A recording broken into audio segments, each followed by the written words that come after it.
નદીની હત્યા ક્યારે જોઈ છે?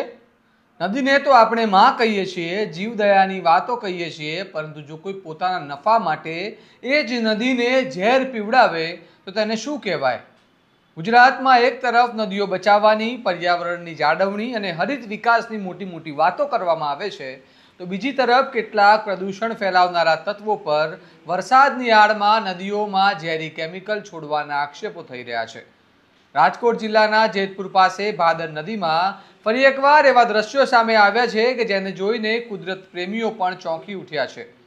આખી નદી સફેદ ઝેરી ફીણથી ઢંકાઈ ગઈ છે.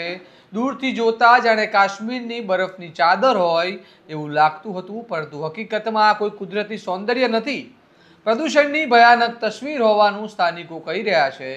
આખરે શું છે સમગ્ર મામલો? આવો વિગતે વાત કરીએ આ અહેવાલમાં. નમસ્કાર, હું ચિરાગ વર્ષાબેન, આપ જોઈ રહ્યા છો સ્વમાન.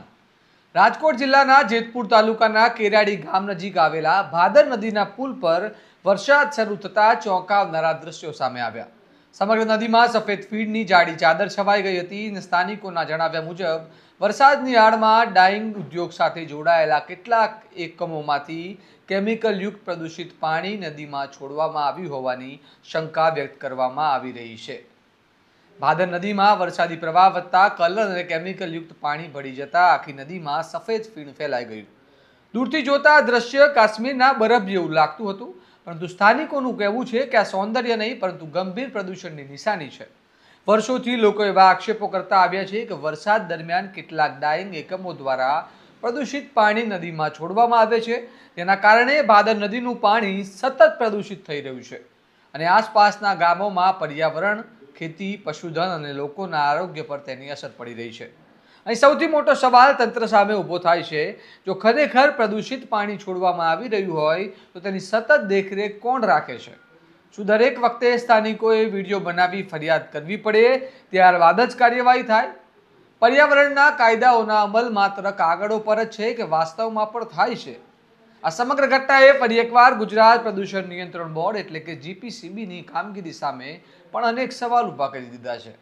સ્થાનિકોનો આક્ષેપ છે કે વારંવાર રજૂઆતો છતાં અસરકારક કાર્યવાહી થતી નથી, જેના કારણે પ્રદૂષણ ફેલાવનારા તત્વોમાં કાયદાનો ભય રહ્યો નથી. ભાદર નદી માત્ર પાણીનો સ્ત્રોત નથી, હજારો ખેડૂતો, ખેતી, પશુઓનું જીવન અને અનેક ગામોની જીવનરેખા આ નદી સાથે જોડાયેલી છે. જો નદીમાં સતત પ્રદૂષણ ફેલાતું રહેશે તો તેની અસર માત્ર પાણી સુધી સીમિત નહીં રહે, પરંતુ આખી પર્યાવરણીય વ્યવસ્થા પર પડશે.